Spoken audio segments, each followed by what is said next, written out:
مدينة أنت ذكرت من خلاله أنه رجال الأعمال يرون أن الفن بين قوسين خربطة، يعني كلام فاضي. أنت كنت ترى أنه لا، الفن فيه رسائل توعوية وتثقيفية وتربوية. الآن أنت تشاهد الدراما الخليجية، هل فعلا هناك رسائل مجدية وجيدة للجمهور أم اللي نشاهده غث كثيرا؟ ما يخلى طبعا، اصابع اليد ما هي واحده يعني. فتلقى بعض المنتجين يقدموا الاعمال الجميله، وبعض يقدم الوسط، وبعض يقدم الهابط، وبعض على حسب كل واحد، وعلى حسب فكره، وعلى حسب ثقافته، على حسب طلبات القنوات، على حسب شركات الانتاج، على حسب البيئه والمجتمع يعني. لما انا اشوف المسلسلات الاخيره في السنوات الاخيره، مسلسلات تنتج خليجيا، يعني هناك انحطاط كبير في مستوى الدراما. اوكي، فانا ما الوم رجال الاعمال لما يقولون الفن خربطه، ولا انت ايش رايك؟ لا لا، انت ما تقدر انك انت الحين مسكت عليك. أيه.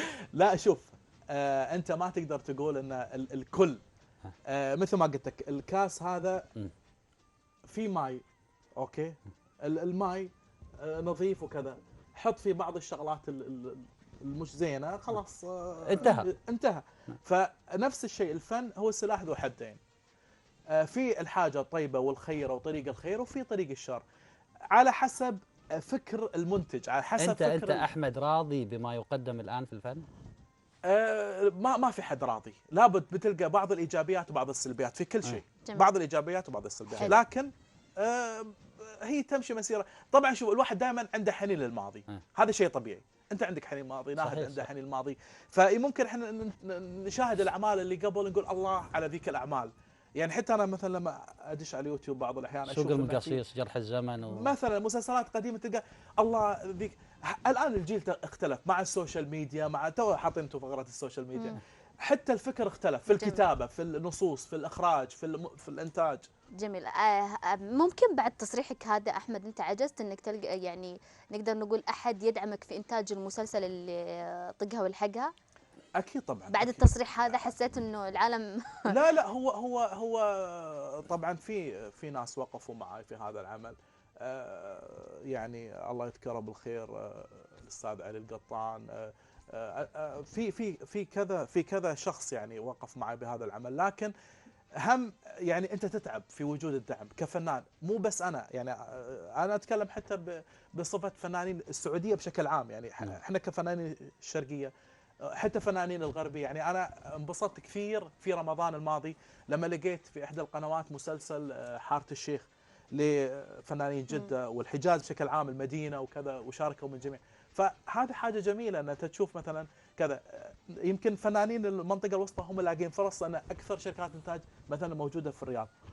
احنا بالشرقية كمان عندنا شوي قلة بالانتاج، فنتمنى ان احنا نلقى دعم. طيب فعلا يعني طق خطوة طقها والحقها، جرأة ام مجازفة؟ الاثنين، هي جرأة ومجازفة. ايش يعني تتوقع العمل؟ انا متامل في خير ان شاء الله يا رب، والواحد لابد ان انا لان خلاص اتخذت هذا الطريق اكاديميا، واخذت البكالوريوس ورايح على الماجستير، وان شاء الله اتمنى اوصل للدكتوراه.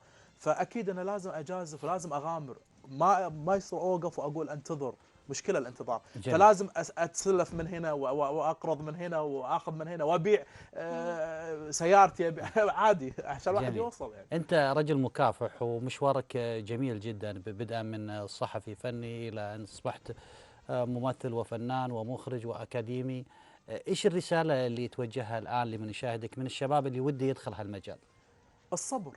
انت دام دخلت هذا المجال، هذا الطريق الفني يبي له صبر، تتحمل ما يجيك. طبعا احمد، انت مريت بضائقه ماديه في كثير من الاحيان. طبعا هذه خلها على الله يعني، وما زلنا يعني الحمد لله على كل حال. فلا بد ان الواحد يعاني، لا